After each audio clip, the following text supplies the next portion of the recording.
राम के भाई भरत, जिन पर सबसे कम चर्चा होती है, सबसे कम भरत पर बोला गया है। लक्ष्मण उनके साथ 24 घंटे रहते हैं। शत्रुघ्न पर तो कम ही बोला गया है, भरत पर सबसे कम बोला गया है। सरस्वती ने देवताओं के कहने पर मंथरा की बुद्धि फेर दी। सरस्वती ने देवताओं के कहने पर कैकेयी की बुद्धि फेर दी। लेकिन जब भरत ने कहा कि मैं भैया को वापस लेने जा रहा हूं, तो देवताओं में खलबली मच गई। बोले यार अभी तो गया है ये, और इसको लेने ही चल दिया, और राम भावुक भी है, इसके प्रेम में वापस ना आ जाएं। तो देवताओं ने सरस्वती को कहा कि तुम जरा बात कर दो। तो क्या कहती है सरस्वती? देवताओं से कहती है कि 1000 आंखें होने के बाद भी जिसको सुमेरु ना दिखता हो, तुम मूर्ख हो क्या? मोसो कहत भरत मति फेरी, मुझसे कहते हो भरत की मति फेर दूं? दुनिया में किसी की भी बुद्धि भ्रष्ट कर सकती हूं, भरत की बुद्धि भ्रष्ट नहीं होती मेरे करने से।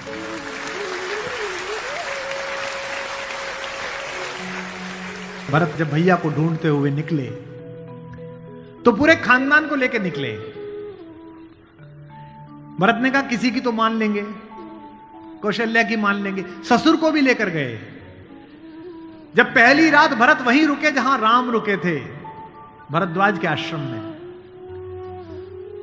सुबह चलते समय भरत संकोच में थे, तो भरद्वाज ने कहा कि राजन, क्योंकि राजा हो चुके थे, आपके चेहरे पर संकोच है। तो भरत ने डरते हुए कहा कि महर्षि मैं डरा हुआ हूं, मेरी मां ने इतनी बदतमीजी की बात कर दी, मैं बाहर था। भरत को नहीं बताया गया था कि पिता दिवंगत हो गए, पता है आपको ये बात नहीं? भरत को संदेश भेजा गया था तो उसमें यह नहीं कहा गया था कि पिता एक्सपायर कर गए, यह कहा गया था कोई इमरजेंसी है, घर आओ। अयोध्या के बाहर नंदीग्राम में इनके पूर्वजों का एक मंदिर था, जहां इनके पूर्वजों की प्रतिमाएं लगी हुई थी। मानधाता की, दिलीप की, रघु की, अज की, नहुष की। वहां भरत रास्ते में रुके अपनी सेना के साथ पूजन करने के लिए, कि पूर्वजों का पूजन कर लो, पुरखों का। पुरोहित ने हाथ में थाली दी, तो पहले इसका पूजन प्रथु, जो सबसे पहले जिनके कारण ये पृथ्वी कहलाती है, इनके घर के, फिर मानधाता का, फिर राजा बलि का जिन्होंने अपना मांस दे दिया था, रंतिदेव का। पूजन करते करते अज, रघु, दिलीप तक आए, और जैसे ही उन्होंने अगली मूर्ति देखी तो देखी पिताजी की मूर्ति। तेज तो थे ही, उन्होंने पुरोहित की तरफ देखा कि ये क्या? पुरोहित की आंख में आंसू, उसने कहा कि महाराज नहीं रहे, और भरत के हाथ से थाली छूट गई। भरत ने कहा मुझे किसी ने बताया क्यों नहीं कि पिताजी दिवंगत हो गए, क्या हुआ था? बोले राम को वनवास मिल गया। भैया को वनवास क्यों मिल गया? आपकी मां ने मांग लिया। भरत घोड़ा दौड़ाते हुए अयोध्या तक पहुंचे, रोते हुए। सोच के देखिए, भरत जैसा भाई, भ्रातृत्व में राम किसी का उदाहरण नहीं देते, लक्ष्मण का भी नहीं देते। जब हनुमान को गले लगाते हैं तो ये नहीं कहते कि तुम लक्ष्मण जैसे भैया हो मेरे, तुम मोहि प्रिय ही भरत संभाई। देना हुआ है जब कोई प्यारा उदाहरण, हमने दिया है सिर्फ तुम्हारा उदाहरण।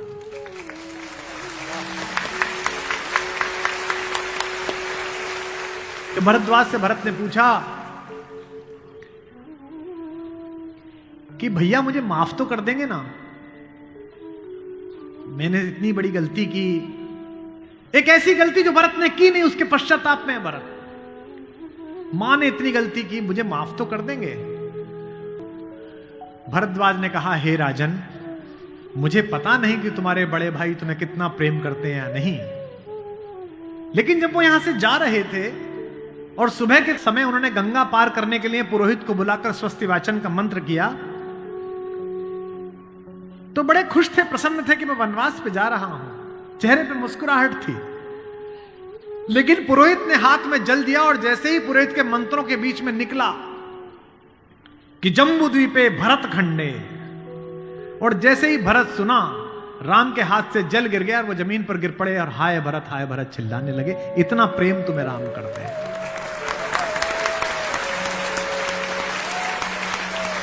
राम करुणा से भरे हुए, इसीलिए करुणा निधि है। इसीलिए कहता हूं कि इस कहानी से पॉलिटिक्स सीखिए, इस कहानी से स्ट्रेटेजी सीखिए, इस कहानी से ह्यूमन वैल्यूज सीखिए, फैमिली वैल्यूज सीखिए। और जो राजनीति में लोग काम करते हैं उनसे भी अनुरोध है कि सदा जनता की भावनाएं ही सत्य नहीं होती। इस देश का पहला लोकतंत्र का मानक गढ़ा राम ने, जिसने कहा कि जनता ही सदैव सत्य नहीं है, नीति सत्य है। मैं इसको सिद्ध करके बताऊंगा अब आपको। जब राम जंगल गए तो सब दुखी थे, सब परेशान थे, हर आदमी उन्हें लौटाना चाहता था। अगर राम उसी दिन लौट आते तो सब खुश हो जाते, लेकिन राम ने जनमत का सम्मान नहीं किया, नीति का सम्मान किया।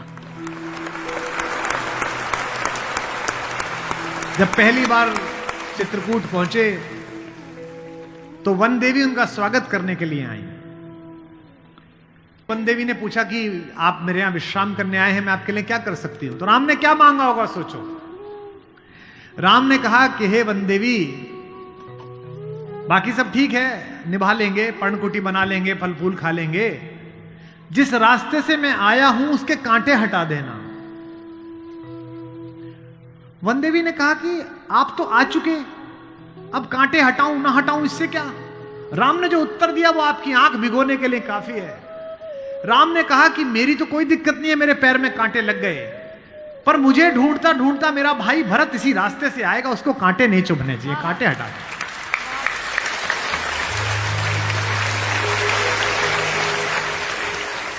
तो वन देवी को जिज्ञासा हुई। वन देवी ने कहा कि यथाज्ञा पयति महाराज, हे महाराज, आपने जो आज्ञा दी मैं कर दूंगी। एक छोटी सी मेरी जिज्ञासा है, क्या अयोध्या का राजा, अयोध्या की चतुरंगिणी सेनाओं का सेनापति, दशरथ का पुत्र, राम का छोटा भाई भरत इतना नाजुक है कि रास्ते में चलेगा तो उसके कांटे चुभ जाएंगे? राम ने कहा नहीं, वो तो वज्र के समान है, उसकी छाती से टूटकर तो इंद्र का वज्र टूट जाता है, ये कांटे उसे परेशान नहीं करेंगे। वन देवी ने कहा फिर क्यों हटा दूं? बोले परेशानी यह है कि जब उस रास्ते पर आएगा अगर एक कांटा भी चुभा तो उसका दिल यह सोचकर टूट जाएगा कि मेरे कारण मेरे भैया को इन कांटों को झेलना पड़ा है।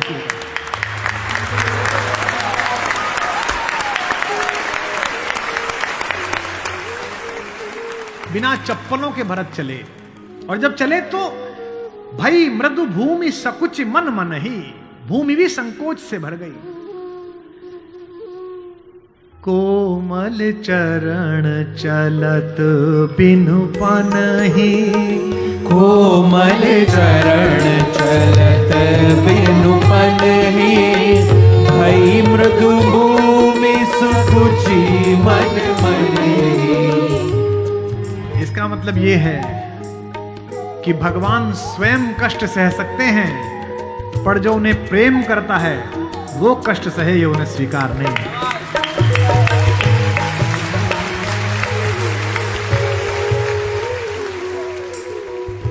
चित्रकूट में रात्रि का समय है, चांदनी खिली हुई है, चंद्रमा निकला हुआ है। ये वो पल था जहां से राम की कहानी पलट सकती थी। अगर दशरथ के अंधेरे कक्ष का एक निर्णय राम को इस जंगल तक लाया है मित्रों, तो आज इस पूर्णमासी के चांद के नीचे का राम का एक निर्णय राम को वापस अयोध्या ले जा सकता है या लंका ले जा सकता है। ये वो रात थी। मुझसे कोई पूछता है कि राम कथा की सबसे महत्वपूर्ण रात्रि कौन सी है, जिस दिन लक्ष्मण को मूर्छा आई वो भी महत्वपूर्ण नहीं थी, क्योंकि पता था कि बच जाएंगे। जिस दिन सीता का अपहरण हुआ वो रात्रि भी महत्वपूर्ण नहीं थी, यही रात महत्वपूर्ण थी, यही रात अंतिम, यही रात भारी, जिसमें भरत, शत्रुघ्न, तीनों माताएं, गुरु वशिष्ठ, ससुर साहब, सास, सब आए हैं कि बस राम लौट चलो। तदनंतर बैठी सभा उटज के आगे, नीले वितान के तले दीप बहु जागे। टकटकी लगाए नयन सुरों के थे वे, सब देख रहे थे। परिणाम उत्सुक उन भयातुरों के थे वे, वह चंद्रलोक था कहां चांदनी वैसी।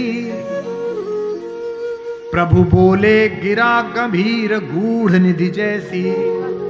जब सबने खाना खा लिया, सबने पानी पी लिया, तब भगवान ने सबको बिठाकर पूछा। क्या सवाल पहला? भरत जैसे आदमी से, हे भरत भद्र, अब कहो अभीप्सित अपना। इतनी दूर चल के आए हो, बताओ क्या चाहिए? सब सजग हो गए, भंग हुआ ज्यों सपना। एक बात पूछी कि बेटा बताओ क्यों आए हो? तो क्या बोले भरत? हे आर्य रहा क्या भरत अभीप्सित अब भी। आप मुझसे पूछते हो कि मुझे क्या चाहिए? मुझे तो सब मिल गया भैया। इसी दिन के लिए तो मेरा जन्म हुआ था, पिताजी मर गए मेरे कारण, आप जंगल में बैठे हो मेरे कारण, सोने के आभूषण पहनने वाली मेरी भाभी एक वलकल पहने हुए मेरे कारण, जिसके सर पर अयोध्या का राजमुकुट होना चाहिए था उसके सिर पर जटाजूट है मेरे कारण। हे आर्य रहा क्या भरत अभीप्सित अब भी। मिल गया अकंटक राज्य उसे जब तब भी। पाया तुमने तरुतले अरण्य बसेरा, रह गया अभीप्सित शेष तदपि क्या मेरा। और मैं इसलिए भरत पर फिदा हूं कि भरत इतिहास का अकेला पात्र है जिसकी गलती नहीं है फिर भी प्रायश्चित कर रहा है।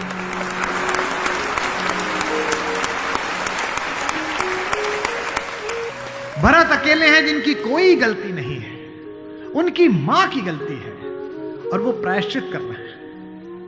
यहीं से राम का लोकतंत्र प्रारंभ होता है। कैसे? पूरी अयोध्या सोचती है कि कैकेयी अपराधीन है। राम उस रात दो काम करते हैं। भरत को लोकतंत्र का मंत्र देते हैं और कैकेयी को स्वीकार करके क्षमा का मंत्र देते हैं। उन्हें पता था कि अगर भरत लौट भी जाएगा तो जीवन भर मां से बात नहीं करेगा, पूरी अयोध्या इनके नाम पर नाराज रहेगी। इसलिए जब तीनों माएं पहुंची हैं, प्रथम राम भेंटी कैकेयी। राम ऐसे थोड़ी है कि हायरार्की नहीं जानते हो कि पहले अपनी बड़ी मां का प्रणाम करें, फिर सुमित्रा का प्रणाम करें, फिर कैकेयी का प्रणाम करें। उनको पता था कि कैकेयी के बारे में लोगों के मन में अच्छी धारणा नहीं है। अगर देश के प्रधानमंत्री, आपके प्रदेश की मुख्यमंत्री किसी ऐसे व्यक्ति को मिल लें जिसके बारे में आपकी अच्छी धारणा न बन रही हो, तो आपकी धारणा बदलती है कि प्रधानमंत्री मिले थे, मुख्यमंत्री मिली थी, इसका मतलब अच्छा है। अगर ऐसे व्यक्ति की प्रशंसा कर दें, वो तो राम है, उनको पता है कि कैकेयी की मनोदशा कैसी है। और कैकेयी खुद कहती भी है, कहती है बेटे मुझसे जो अपराध हुआ है वो किसी से नहीं हुआ है। कहते आते थे अभी सभी नरदेही, माता न कुमाता पुत्र को पुत्र भले ही। पर हाय आज यह सुने विरुद्ध विधाता, है पुत्र पुत्र ही बनी कुमाता माता। क्या कहती हैं? युग युग तक चलती रहे कठोर कहानी, थी रघुकुल में भी एक अभागिन रानी। थूके मुझ पर त्रैलोक्य भले ही थूके, जो कोई कह सके कहे क्यों चूके। लेकिन एक बात मांगती हूं राम तेरे दरबार में, छीने न भरत का किंतु मातृपद मुझसे, रे राम दुहाई करूं और क्या तुझसे।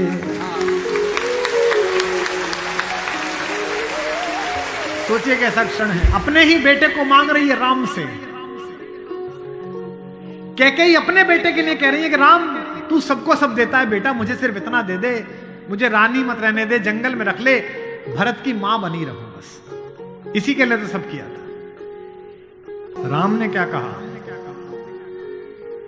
हे अम्ब, ओ मेरी मां, हे अम्ब तुम्हारा राम जानता है सब। इस कारण वह कुछ खेद मानता है कब।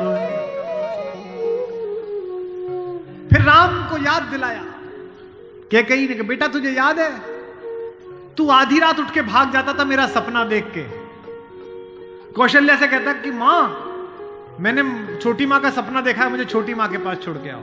और तुझे गोदी में लेके कौशल्या मेरा दरवाजा खटखटाती थी, अरे यो कोयल, ये तेरा कोयल का बच्चा जाग गया, रो रहा है तेरे लिए। होने पर बहुधा अर्धरात्रि अंधेरी, होने पर बहुधा अर्धरात्रि अंधेरी, जी जी आकर करती पुकार थी मेरी। लो कुहुकुनी, ओ कोयल, लो कुहुकुनी तेरा कुहुक राम यह जागा।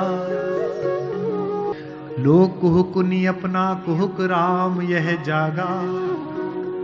निज मंजली मां का स्वप्न देख उठ भागा। होने पर बहुधा अर्धरात्रि अंधेरी,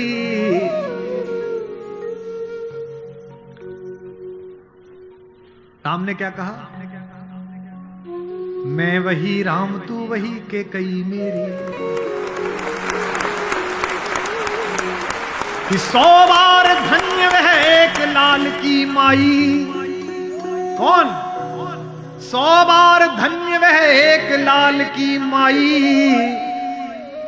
जिस जननी ने है जना भरत सा भाई।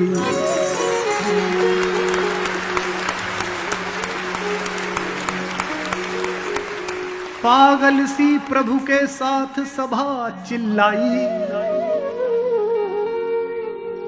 100 बार धन्य वह एक लाल की माई। 100 बार धन्य वह एक लाल की माई। 100 बार धन्य। कौशल्या से लेकर जनक तक सबका बहुमत राम को लौटाने का था, लेकिन राम नीति के साथ रहे। जनमत की उपेक्षा नहीं है। भरत जैसा भाई पाना, लक्ष्मण जैसा भाई पाना,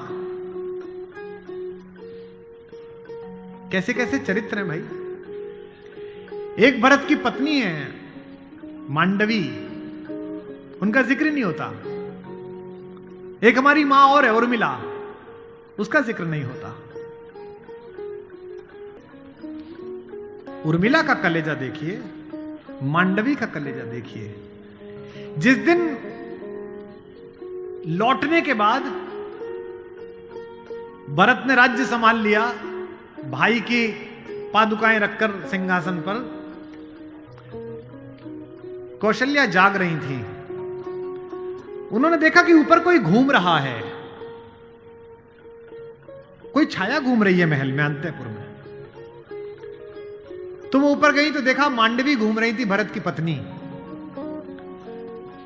तो कौशल्या ने पूछा कि बेटा तू सोई नहीं?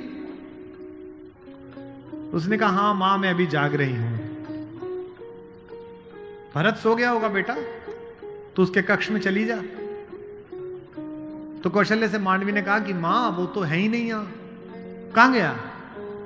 बोले उन्होंने कहा कि भैया जब तक जमीन पे सोएंगे, भैया जब तक जंगल में रहेंगे, मैं महल में नहीं रहूंगा।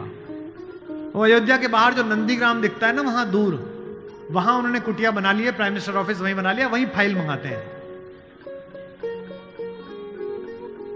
तुझे नहीं ले गया? संकोच में पड़ी हुई मांडवी ने कहा मां मैंने तो कहा था आप जंगल में अकेले कैसे रहेंगे कुटिया में, मैं सेवा कर दूंगी, ले चलो। उन्होंने कहा नहीं, भाभी राम भैया के साथ चली गई हैं, तीनों माओं को देखने के लिए कोई नहीं है, तुम यहीं रहो, उनकी जिम्मेदारी हम पर है। कौशल्या ने कहा कि बेटा सो जा। बोले मां वो उनकी कुटिया दिख रही है, उसमें अभी दीपक जला हुआ है, यानी कि वो अभी काम कर रहे हैं। एक बार वो दीपक मंगल हो जाए, अंधकार हो जाए तो मैं भी जाकर सो जाऊंगा, ऐसी मान।